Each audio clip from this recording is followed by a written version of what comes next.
Okay, I want to do Pirkei Avos, chapter 5, Mishna 13. Maybe 14 if it doesn't take too long because they're kind of tied in together. They have a similar idea. And we're using this book, Pirkei Avos, Ethics of the Fathers, the Rabbi Gavriel and Rivka Holtzberg Memorial Edition.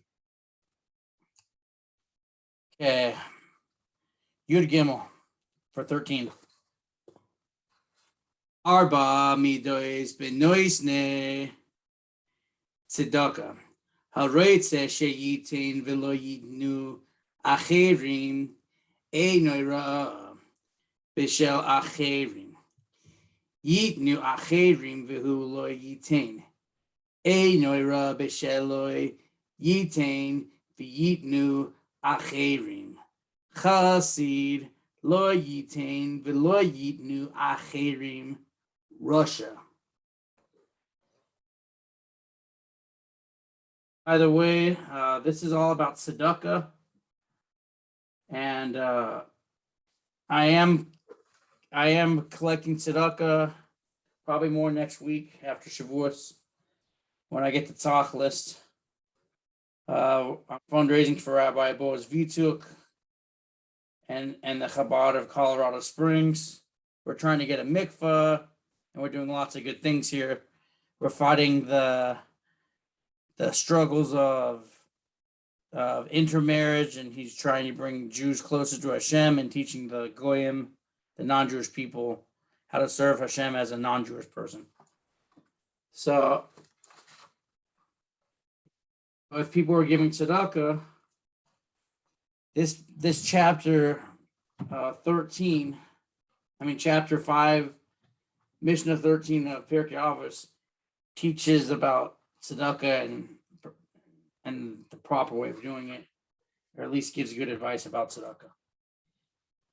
Based on what I just read in Hebrew, this is the translation, then I'll do commentary. There are 4 types of charity givers. One who wishes, tzedakah actually means doing the right thing, but loose translation is charity. But really, you don't give charity because you feel like doing it and it's a good thing to do and it makes you feel good, but it's the right thing to do. Nevertheless, one that gives tzedakah, loose term charity, the Mishna says there's 4 types of tzedakah givers. One who wishes to give, but that others should not. He resents the generosity of others, and that others should give and he should not.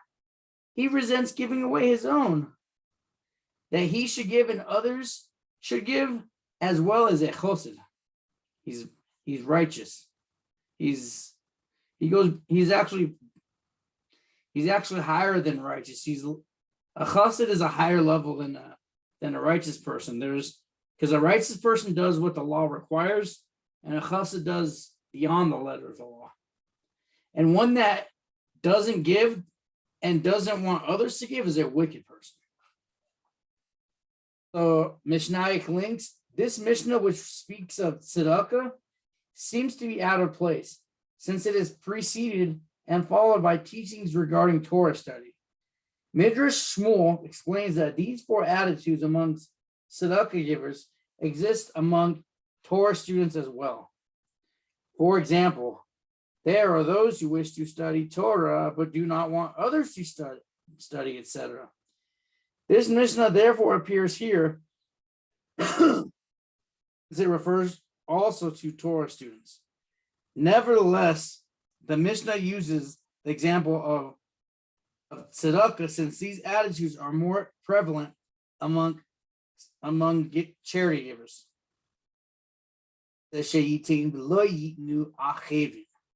One who wishes to give but that others should not. In meaning, the Mishnah alludes to one who gives to the poor, but not a penny beyond what they need for their bare necessities. The poor then have no money to give to tzedakah, The giver is referred to as addressing one who wishes to give, but that others, an example, the poor should not give. In truth, one should give to the poor generously so that they can too fulfill the mitzvah of tzedakah. Chatam Sofer, cited by Lakute Batar Lakute. Technically speaking, even if you're poor, you should also give tzedakah.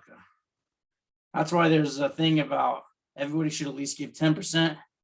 I mean, there might be special occasions where one is so poor and so destitute that after speaking to a Rav and the Rav gets into his specific situation, the Rav might tell him he doesn't have to give, or that he doesn't have to give the 10%, but what he could.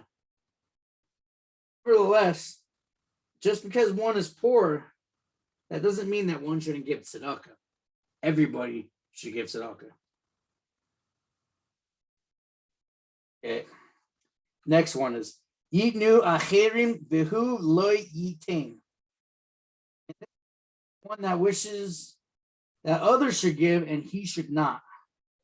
He is not considered wicked, since at least he wants the poor to be helped, though not by him. The wicked, in contrast, are heartless. They do not want to give, and they do not want others to give. That's from Midrash Shmuel. According to Mikveh Yisrael, this fellow hopes that the needs of the poor will be taken care of by others.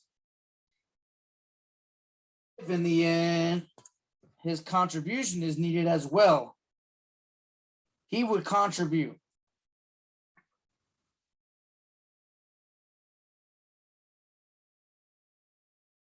Is considered greedy, since he hopes that his contribution will not be necessary. So this is one that wants other people to take care of the poor, but he doesn't want to get involved and spend his own money to help out the poor. Really praiseworthy. Right now they're calling him greedy. And he's considered greedy since he hopes that his contribution is not necessary. If he were generous, he would donate as soon as the need became known. This is that's resentful of giving away his own. Translated literally, the phrase reads, his eye is evil, stingy regarding his own. Musar Avos suggests that by refraining from giving charity, from giving tzedakah, this person causes damage to himself, since giving tzedakah protects one's assets. The Talmud teaches, it's in Ketuvot 66b, the preservative of money is tzedakah and kindness. Many people ask for a bracha, or they ask advice, how do they become wealthy? And many times a rabbi or the mishpia or whatever will tell them that the way to be successful is by giving tzedakah. There was once a story, I believe it's of the Alter Rebbe, and somebody wanted a bracha to have success in his business. And the Alter Rebbe gave him an option. He's like, how do you invest your money? He says, oh, I know this rich person, I give him money, and after I give him money, I'm gonna get a lot back in return. The Alter Rebbe says, if you really want to be successful, you should put your money in this pushka right here. See, people would give to the Jewish community of Chabad, Colorado Springs, or their local rabbi, or wherever the Chabad of Crown Heights, if they would just give money to their Chabad, or just give tzedakah in general, the Alter Rebbe is saying, that's the investment. So he advised this person to put his money in the pushka. Unfortunately, the guy didn't listen to the Alter Rebbe. He went to the rich man and had his faith in the rich man. And the Alter Rebbe is a tzaddik. He could foresee the future. He was really advising him to put money in tzedakah, because when you give tzedakah, Hashem pays you back. And it's not the reason you give, but I mean, that's That's just the facts that Hashem protects your assets and he helps them grow when you give tzedakah. Nevertheless, the guy didn't listen to the Alter Rebbe. He gave his money to that rich person, invested in his thing, and the business burnt down along with the money that he gave to the rich person. Had he just listened to the Alter Rebbe, he wouldn't have had this problem.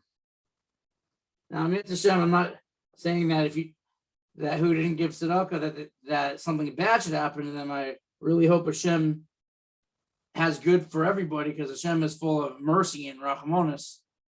But if you really want your business to be successful, you should really give tzedakah.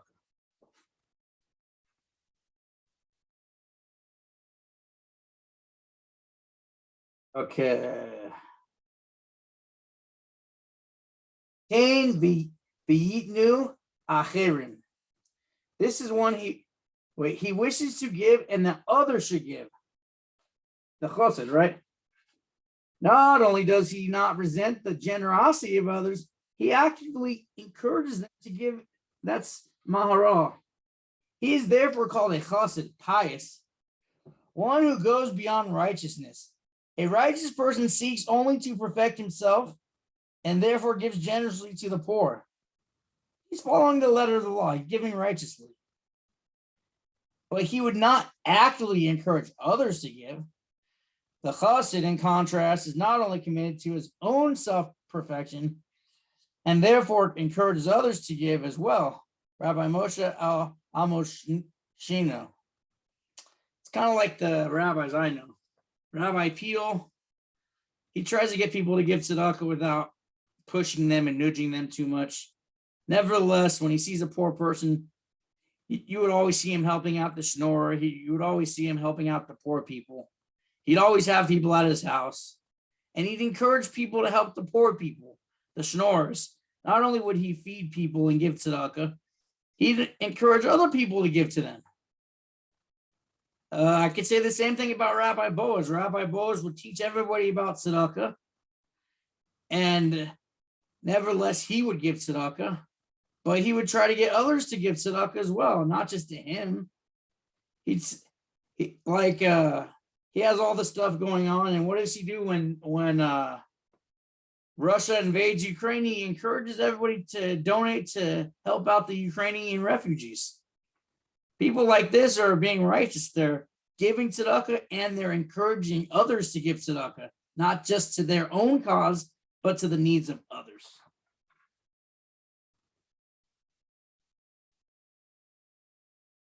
So he is therefore called a chassid, pious, one who goes beyond righteousness. A righteous person seeks only to perfect himself and therefore gives generously to the poor.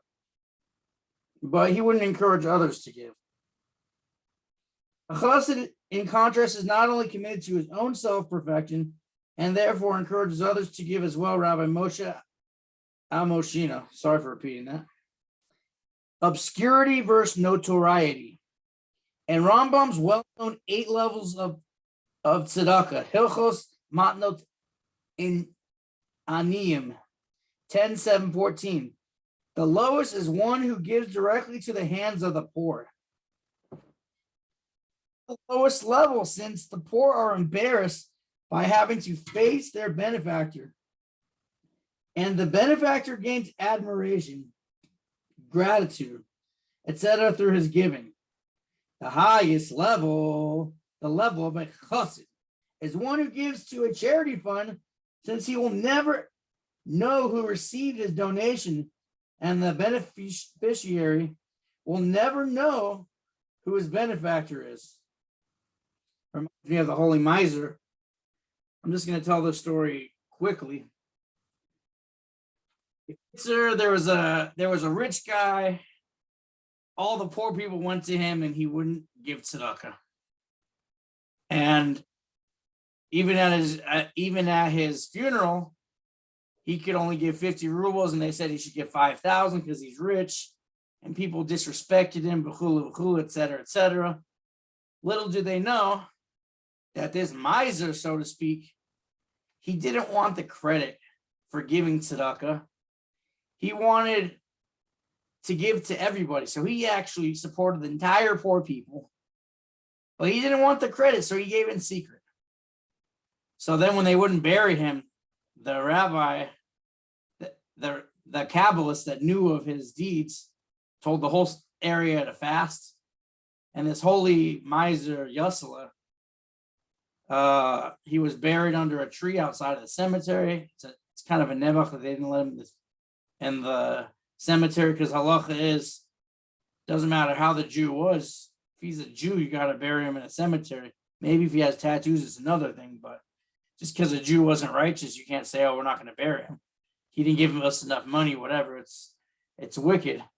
Nevertheless, this guy supposedly spoke to the Kabbalists, and he was buried and had a funeral where Avram Avinu and Yitzchak and Yaakov and David HaMelech and all the tzaddikim greeted him, and he had all the brachos, and he was sad because he couldn't keep giving tzedakah in Shemayim, in heaven, in Gan Eden. So this guy was showered with brachos because he gave in secret.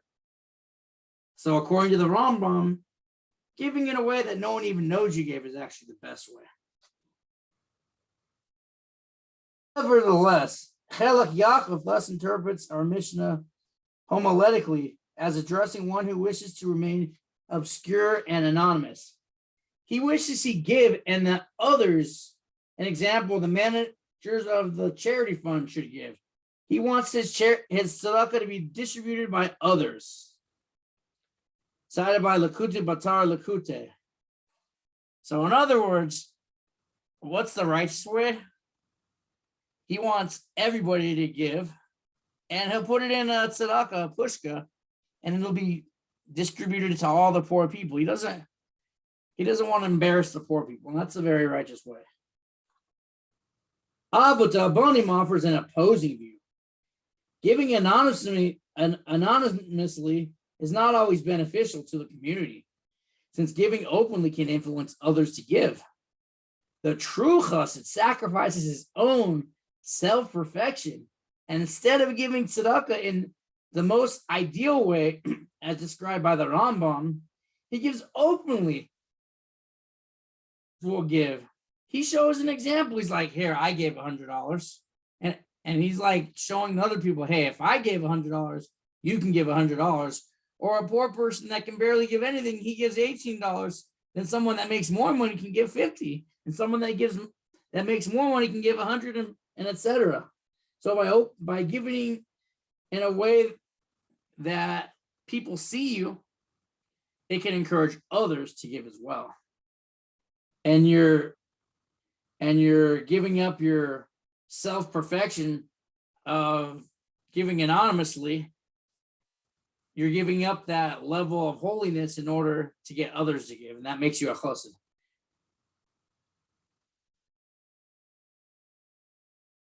So the true chassid sacrifices his own self-perfection instead of giving tzedakah in the most ideal way, as described by the Rambam, gives openly so that others will give. He wishes to give, and by setting an example, he wishes that others should give. Cited by Lakute Batar Lakute. So the Russia, the wicked. In addition to its plain meaning, the Mishna alludes to the following. The individual may give to tzedakah in actuality, but he does not wish to give it and wishes others not to give either. He would prefer that the poor slave away for their sustenance. For this preference, he is called wicked. This is from Midrash Shmuel. Okay, this might be a story. It's called Reb Zusha's Angel. When a person gives tzedakah or performs any mitzvah for an ulterior motive, angel is created from his deed. But this angel, like the deed that brought it into being, is soulless. What is the fate of this angel? Said Rabbi Zusha of Anipoli. Somewhere in the world, another Jew has just sighed, bemoaning the fact that he desires to give tzedakah but does not have the means to do so. From his good intentions, the soul of an angel comes into being. An angel without a body, because he wants to do the mitzvah. He's just unable to do it. So he's got a soul, but because he didn't give tzedakah, he doesn't have a body. All Jews are united as one. God unites the soul of the angel created by the poor man with the body of the angel created by the reluctant giver. They form a complete angel, Knesset Yisrael. Okay, gold standard of giving.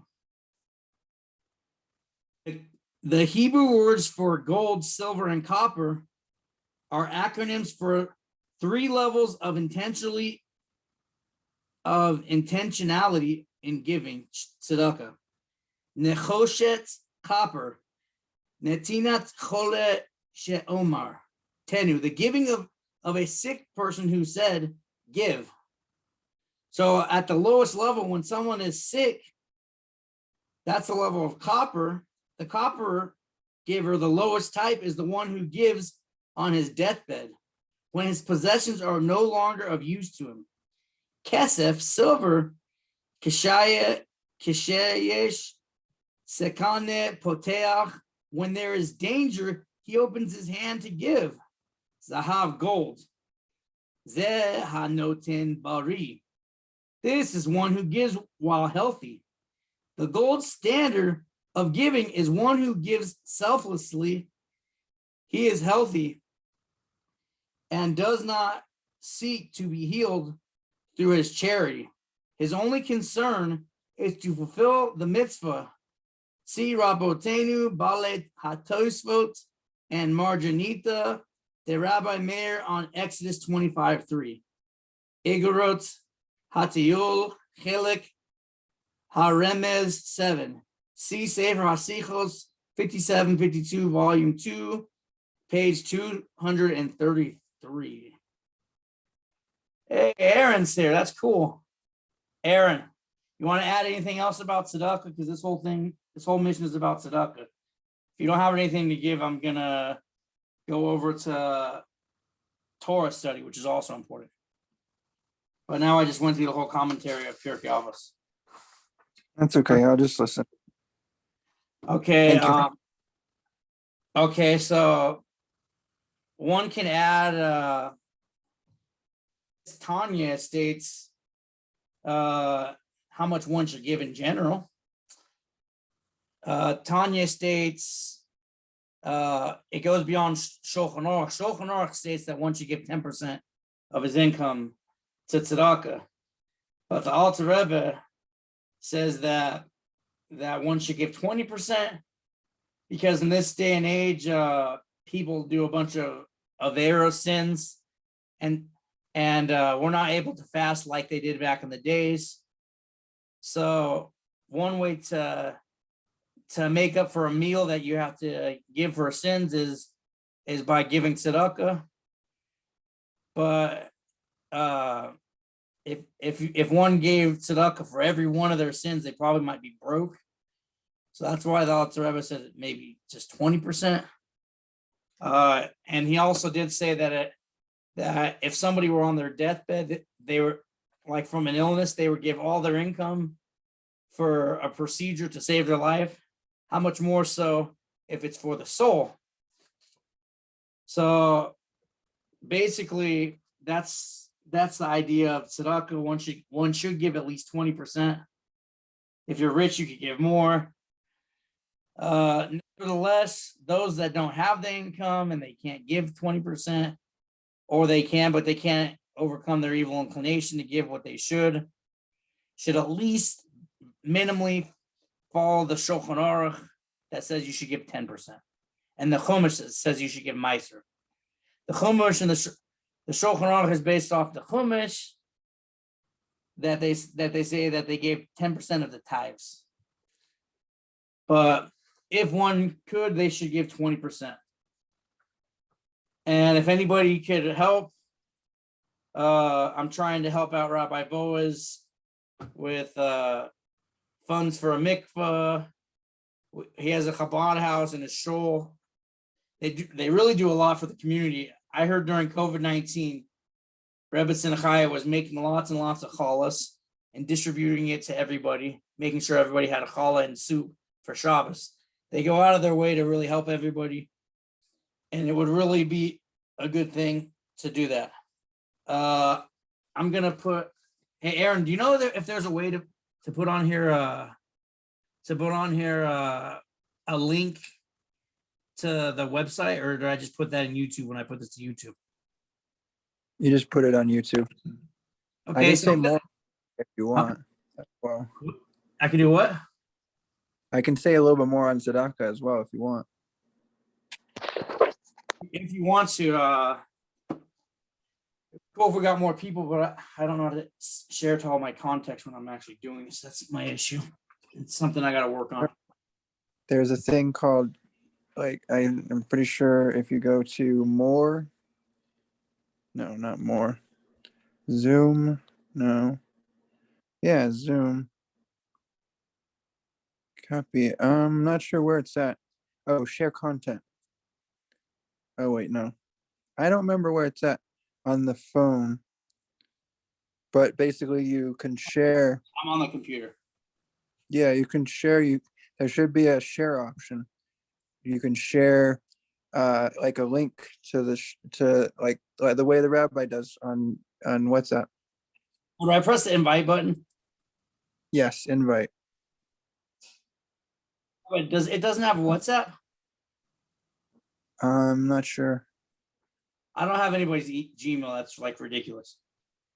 No, you copy. Well, Rabbi uses WhatsApp, so I'm sure it works just fine. You just have to copy it and paste it on WhatsApp. Just get the link and copy and paste it on WhatsApp. So he's probably doing Zoom on his phone first then, because my computer seems kind of a pain in the neck to do that. Maybe is it possible I could start on my phone, then share to everybody, and then transfer to my computer? Yeah. Yep, that's there's when you transfer it, when you go onto the computer and you use the same profile, it shows what class you're already in. That's why sometimes I've messed up on the recording of the classes, because I didn't realize it until recently that when I switch to the phone after using the desktop, that it exits out of the desktop completely. So yeah, you're still recording, by the way. So if you want to finish, it's all good. I want to do Mishna 14 just because it took the same ideas. It peels here. Phil, you want to join? You want to join the Zoom class? We did a whole thing on tzedakah, and now I'm gonna do. Yeah. Hey, Aaron, do you have the code I just sent you? Second, I do have a Zoom. Yeah. What's the code? 1 second. Okay, yeah. Password? The password or the meeting? Yeah, what's the meeting ID I sent you? 713 713 9956 9956 0472. 0472. And then the password is Did you get that down? What's the password? capital TUL. TUL. All three are capitalized. Capital T, capital U, capital L. And then lowercase u. Lowercase u. 7. 7. Lowercase c. Lowercase c. Mm-hmm. Is that it? Yep. Well, I wanted to add a halacha of Shulchan Aruch about tzedakah before we continue to the Torah thing. All right, Peel, I'm gonna hang up. You're already on the thing. If one does give tzedakah, it's amazing and everything, but Shulchan Aruch strongly states that if you give tzedakah, you should not give it in a bad way, like behind the back. You shouldn't give tzedakah and then try to make them feel bad about it and say, "Oh, I have to always help you," and make the person feel terrible about it. That's called giving without a whole heart, and it's more damage than actually giving. So people that want to give should give and not try to regret it afterwards and throw it in the people's face. So someone did that to me, and he was irritating me. I don't want to speak less nor, but that's something to really consider when you give tzedakah. Expect the reward, but at the same time, don't be like, hey, you need to do this just because I gave it to them. There's no agenda behind it. But at first,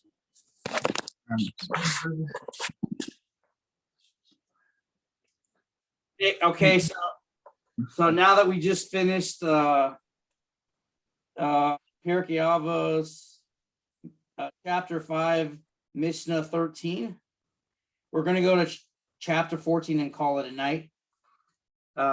Just because it was mentioning this, because in the commentary it says it relates to the next thing. That's the only reason I'm doing it.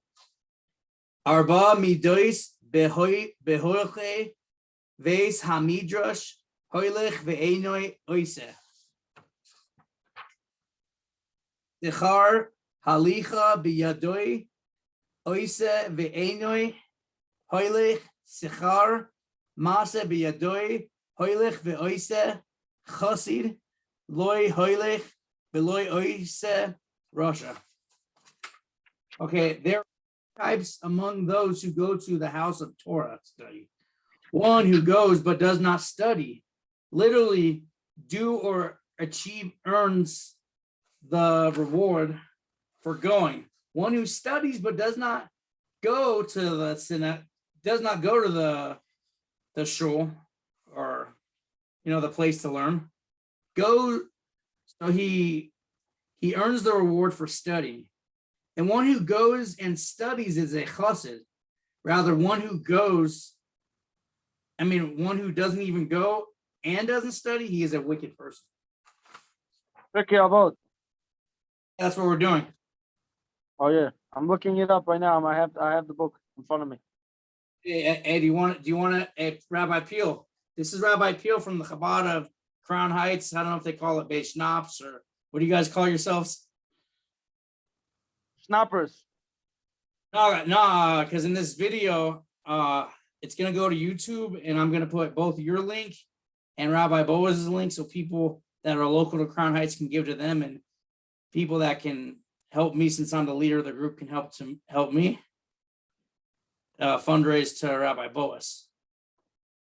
And the name of the show is Pnimi Yud. You guys change the name every week. What happened to the Pintel Yud this week? Oh yeah, this week we changed it to Pintel Yud. before? It was the Loft or something like that. Oh yeah, Crown Heights Community Loft. So, but you guys are Chabad of Crown Heights, right? We're Crown Heights Community Loft.ch. You just use the affirmants, Crown Heights Community Loft.ch. Check out our website. So now we're doing Mishnah 14. Chaim, do you want to do the honor of the first commentary? I don't have the book. You don't have the book? No. Okay, so it's Aaron, you want to read one on page 175? I'm at the rabbis. Where's your Pirkei Avot book? Do you know? That's in their house, I'm sure. Yeah. That's for sure in the house. I know it is. I just don't know where it's at, and I don't. It's always on the right. It's always on the right side of the bookshelf. I use it all the time. My go-to book over there. I'm eating right now, so I can't. Hey, what chapter and what verse? What chapter, what verse? We already did the chapter. We're on the What commentary. chapter? We're on the What commentary. chapter? What chapter? We're on chapter 5, verse Yeah, 14, verse 14, and we just finished 13 with all the commentary. Okay, 14. There are 4 types of people who go to the base medrash. One who goes to the base medrash but does not learn, he is rewarded for going. One who does learn Torah at home but does not go to the base medrash, he is rewarded for the learning he did. One who goes to the base medrash and does learn is a chassid, and one who does not go to the base medrash and does not learn is considered a wicked man. Sometimes we start off doing something good with lots of energy and the best intentions, but halfway through we find ourselves intimidated and discouraged, and we're unable to follow through with our plans. Although it would be ideal to always fulfill our goals, we should know that God Almighty cherishes both the action and desire to do it, and each are valuable to Him. Location, location, location. We always say that in Judaism, a person who sits idle in the synagogue, in the base medrash, in the learning study house, is rewarded simply for choosing to spend time there. And me and Josh Durkin did this a lot. Though he may not be actively learning, and being surrounded by Torah on all sides will eventually have a positive effect, Josh Durkin. Talking about, we had Fabringans nonstop.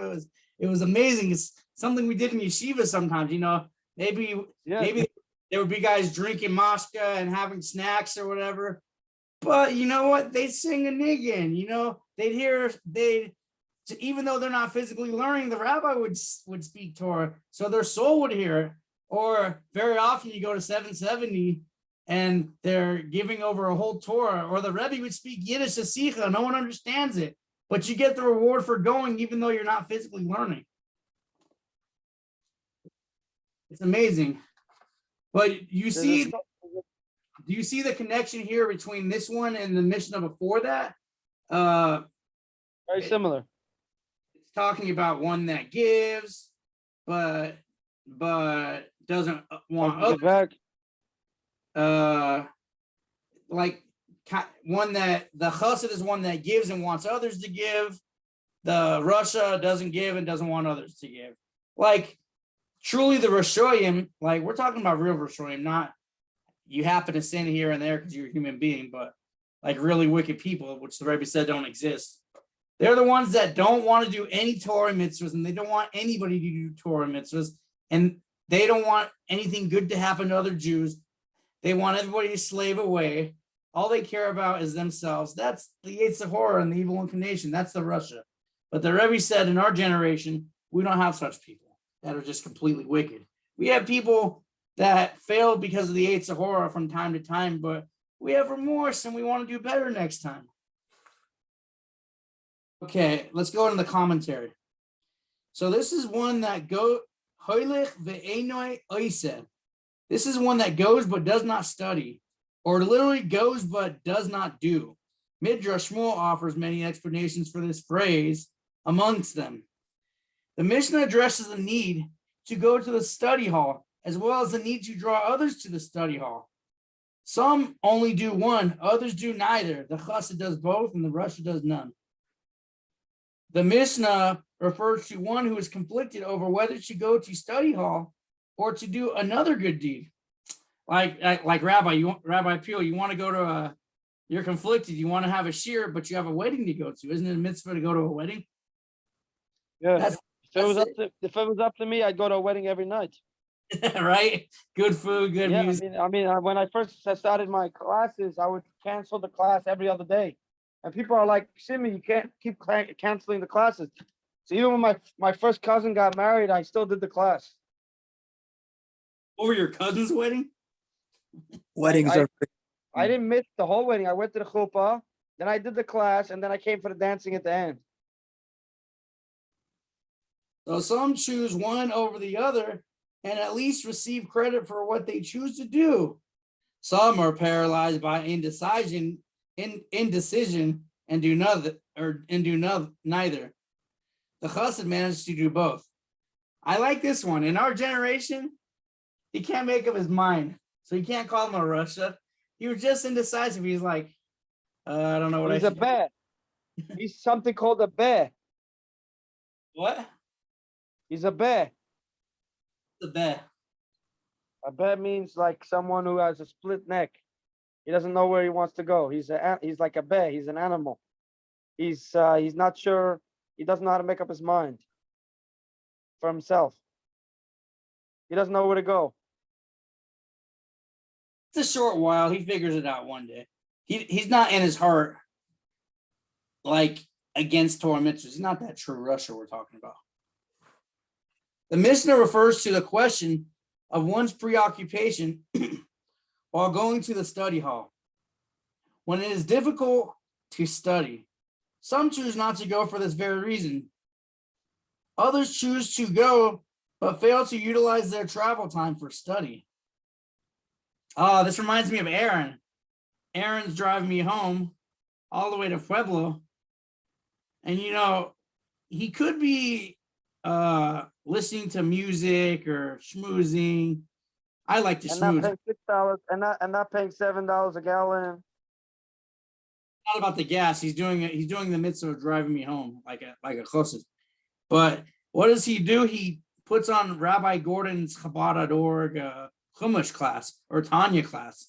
He's trying to learn instead of wasting time in the car. Only problem is I don't know if it's good to do this if it's going to put you to sleep behind the wheel and make you chas v'shalom crash. It might be best to listen to What if he puts on Rabbi Abba Paltiel's share? Oh my God, we might. Who is that? We might fall Josh asleep. Durkin used to fall asleep every time this rabbi would speak. Josh Durkin would fall asleep within 3 seconds. It was like not even a minute. He would be sleeping and snoring. Because the class is very deep and beyond my head, and he spoke monotone. And as soon as he would pause to pick up his tea, I'd be out. Like the Torah says in Medrash Rabbah, we know that the whole world is surrounded by, right? Something like that. I was getting his advice as a mashpia, and he was speaking to me standing up, and he closed his eyes like he was falling asleep, and I fell asleep too, standing up, and he woke up, and it's like he got an answer from an angel and told me what to do. It was crazy. Yeah, pretty wicked. The Mishnah refers to the question of one's preoccupation while going to the study hall when it is difficult to study. Okay, yeah. I was just now saying that technically if you're like going on the subway in New York, you guys actually get good transportation, you should be learning Torah. Or maybe it would be good for me to learn Torah when I'm driving all the way to Colorado Springs. Nevertheless, if you're driving, I truly believe the best thing to do is listen to Hasidic niggin.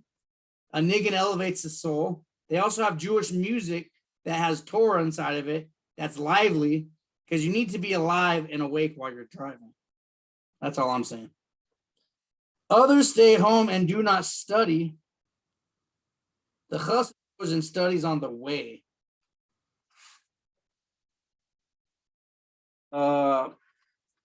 This is good. This is relating back to the last Mishnah. Mikvah Yisrael suggests that some go but do not do anything to maintain the synagogue or the study hall through financial contributions or otherwise. Others donate but do not attend. Do neither, but the chassid does both. A chassid will go to shul. He'll even put the money for the shul, and he'll go and learn and everything. Those that go to Beis Schnaps or those that go to the Chabad Jewish community of Colorado Springs, they should go there. They should learn Torah and go to the shir, and they should donate. If you're going to Rabbi Peel's shirs 3 times a week, or Malav Malka, you should go. You should attend. You should donate money, and you should learn. That's a chassid that does everything. You got to say about this, Rabbi Peel? I mean, I think that nowadays you could just go on Zoom and learn, so you don't have excuse like you used to. You can't say, oh, I don't know how to learn on my own, so I can't learn. You could just go to Chabad.org and learn the whole chitas in English or Chinese or Spanish or any language you want.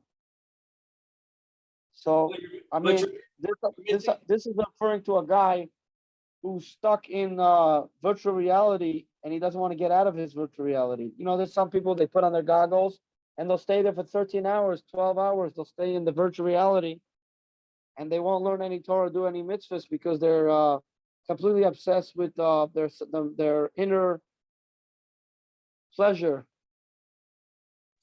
See, that's why I set up alarms for every hour, so that every proportional hour I can I can give tzedakah. So I at least elevate some with something for every hour.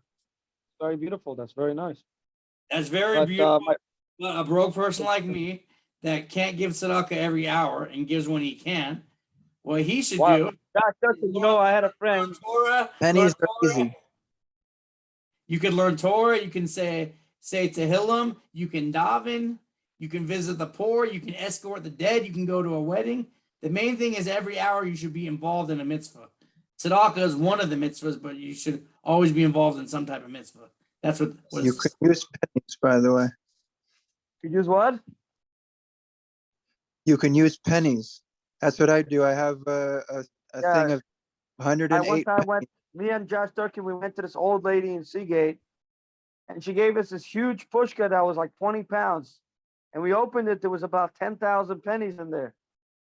She'd been giving that for years, giving a penny here, a penny there. She said, this is for the yeshiva. Remember that, Josh? Every single coin was a penny? I don't know. I've been collecting for many moisters, and I dealt with that, but I'm not like this Meshugana in Crown Heights that you give her a penny and she throws it back in your face. I like to be like the Alter Rebbe who went to a rich miser, and every time the miser gave him a penny, he kept saying Tiskal mitzvahs and showered him with brachos till he had so much money he was able to give to the chassan that was in prison, and he broke through the klippas. And that teaches you that no matter what somebody gives you, you become appreciative, and you say, and you encourage them to do more mitzvahs, and you're grateful for whatever you get. We went to a house with Mordechai Smotin, me, Josh Durkin, and a few other guys. And they gave us like a $10 check or whatever for the organization that we were fundraising for because it was Purim. You're supposed to, help out organizations. And Josh Durkin said, thank you so much. May God bless you with this and that. And then the guy gave him another 20. And then he said, Hashem should give you even more. He was giving everybody 50, and I showered him with brachas. This happened twice in the same night. No, I'm talking about the other guy, the Hatzalah guy's house, where he just gave tens, and you blessed him, and then he gave you like 35, then another 35, then another 35. We got $100 before, double 100, double 50. And everybody else would just throw it back into people's faces, but Josh Durkin, he's like, nah, God bless you. You're the best. You should have all the blessings. I dressed up as a delivery guy, and Yehuda Leib was dressed up as a gorilla. 2 Purms ago, I think, and they didn't really have a lot of money, but I kept dancing wildly and giving stories and divrei Torah to everybody, and like a mimer and this and that. And these poor people, they all gathered together and gave me $50 or whatever. And Yehuda Leib was kind of depressed because he wanted, I don't know, he's trying to get married and he's still struggling. And I was just dancing wildly and having a good old time on Purim. And I inspired him so much that after he collected $100, he collected 100 for his sister, and he had 100 left, so he gave that to me, which I needed for whatever reason it was. I forgot what it was, but I was collecting. And that's when you guys went on the bike together all around. Yeah, we took my electric bike and drove all over the place. Yeah, and he was wearing a monkey suit on the electric bike. Yeah. That was the most funniest thing I ever heard of it in my life. I can imagine how funny it was. Well, people kept giving money because he looked funny, and I had a lot of energy and dancing and stuff. Okay, we're on the next section. It's called Leaving the Ivory Tower. The 4 categories of our Mishnah allude to 4 types of spiritual leaders. Some are completely oblivious to their flock. They offer delightful speeches, but they do so mainly to hear the sound of their own voices, to become famous for some other ulterior motive. Such speeches have no effect on their listeners, who remain unchanged. This leader neither goes nor does. He neither leaves his own comfort zone to truly connect to his flock. And as a result, he does not achieve anything through his speeches. Some mentors care for their flock, but in their efforts to remain holy, wish to operate in an ivory tower of holiness, untouched and unsullied by the struggles and occasional failures of their students. To paraphrase our Mishnah, they will do, but they will not go. They will try to teach, but will not truly descend into the troubled hearts of their students in their efforts to help them. For their doing, since their words will have some effect on their students. This meeting will end in 10 minutes. Upgrade now to remove the 40-minute time limit. Uh-oh. Oh yeah, let me get off and I'll come back because two people are allowed to be there. So let me leave and come back. Or make me the host. I have unlimited access. Do that. Could you make me the host? How do I do that? Press leave and then, no, just go to more, which says more. And then, or go to participants and add me as the admin. See where it says add me as an admin? It's under participants, yeah. So add me as the admin. Make me the admin. Because I pay for Zoom. I have unlimited Zoom access and recording. Did you make me the admin? Yeah. Am I still recording or am I not allowed to record? Says you're still recording. Okay. So this thing that we just spoke about kind of, I don't mean to speak bad about people, but it reminds me a difference between our Rebbe and the other Rebbe. If you look at the philosophy of Chabad is where the Rebbe leaves his comfort zone, goes all the way to the United States of the lowest area, and wants to elevate Klal Yisrael and go to the lowest level to elevate the world. And he doesn't care about his well-being so much. He's willing to sacrifice everything to elevate the entire world. Whereas the Satmar Rebbeim and the other Hasidim that have Rebbeim, I call them rebellious, they will be in their own little Jewish town and they won't leave anywhere to help out Jews because they're afraid that if they go on Mitzrayim and put tefillin on other Jews, what was it? The Tzach, what was his name? Rev Shach, I think it was. Won't put on tefillin on another Jew because God forbid that other Jew is going to contaminate him and make him lose Yiras Shamayim. That's what this kind of reminds me of. Does that seem similar to you? Like a true leader is going to go out, he's going to relate to people, and he's going to sacrifice everything to help out his students. The Shvach leader is one that wants to hear his pretty voice so he can get famous, and he's not really helping anybody. But at least like a Satmar leader and the Bells Rebbe, they're going to help out the Jews. They're going to give great speeches. They're going to give lots of Torah. The Chavetz Chaim does help out lots of students and everything, but it's not the Rebbe. They're not doing Mitzrayim and going out to help out everybody. A true tzaddik, basically the Rebbe, a chassid does not just do, he goes. He enters the psyche of the students in order to help them. Sometimes he goes, but he does not do. He does not succeed. The student remains unchanged. The Mishnah therefore comforts him by saying that he receives reward for his going. Avodot Yisrael, see the Torah, Chumash Bereshis, Kehot, Genesis. Therapy. Rabbi Shmuel of Lubavitch, that's the Rebbe Marash, Chaim. Rabbi Shmuel of Lubavitch was once seen sweating profusely during his private audiences with his Hasidim.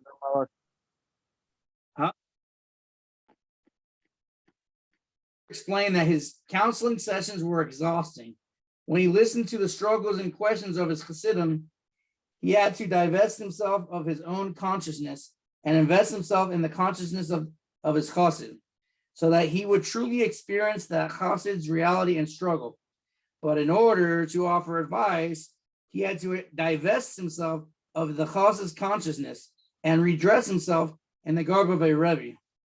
This process of dressing and undressing for each Chassid was an exhausting endeavor, yet one he felt it was his duty to endure. Sefer HaSichot 5703, page 105. Schar Halicha, the reward for going. Although he does not succeed in his study or in changing his character based on the moral teachings he hears, he receives the reward for going to a place of Torah, since eventually the words of Torah will affect him. Mary Tiferes Yisrael. Hey Chaim, are you still there? Yeah. So that's the Schar Halicha. That's when one does Talucha, right? When like during Shavuos and you guys walk all the way to Manhattan. That's Schar Halicha, right? Even if the guy doesn't give a speech or anything like that.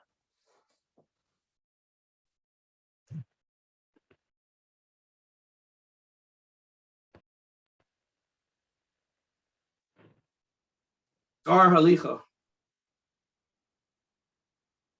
Couldn't hear you because I got a phone call came in and it blocked the voice. It's saying remaining meeting time is 3 minutes. It's not going over to you? No, it didn't go over to me. I thought it would. Because you opened it up, so you should wrap it up because otherwise you'll lose your video feed. So wrap it up. You got 3 minutes. And I don't have much more, but I don't know if I can finish in 3 minutes. So let me leave, and when you only have 2 participants, you could have as long as you want the Zoom. Yes. So I'll leave and I'll come back in like 10 minutes and 2 minutes or something.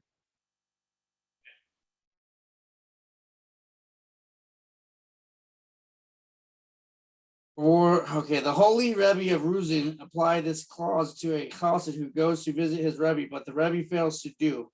To improve the chassid, nevertheless, when the chassid comes to the next world, the reward for his going is in his hand. He can demand to be taken to his Rebbe's place in the world to come as a reward for traveling to visit him while alive. Knesset Yisrael. One who studies but does not go. He studies at home and succeeds in understanding the material.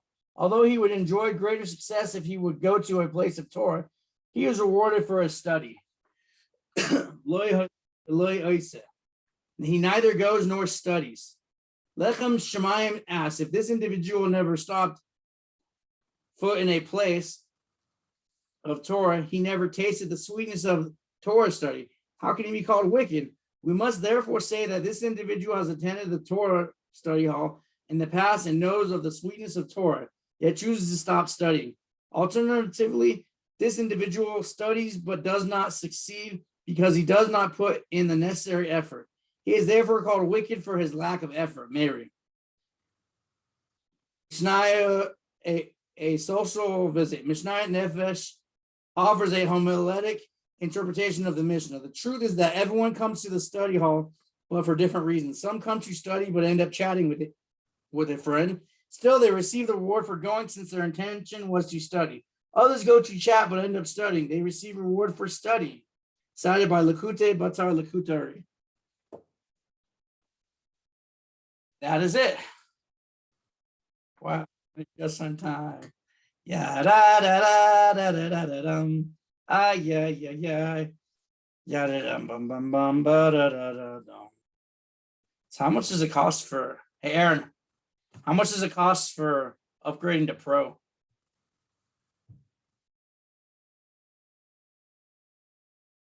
Pirkei's not there. Anyways, thanks everybody for listening. See you guys later.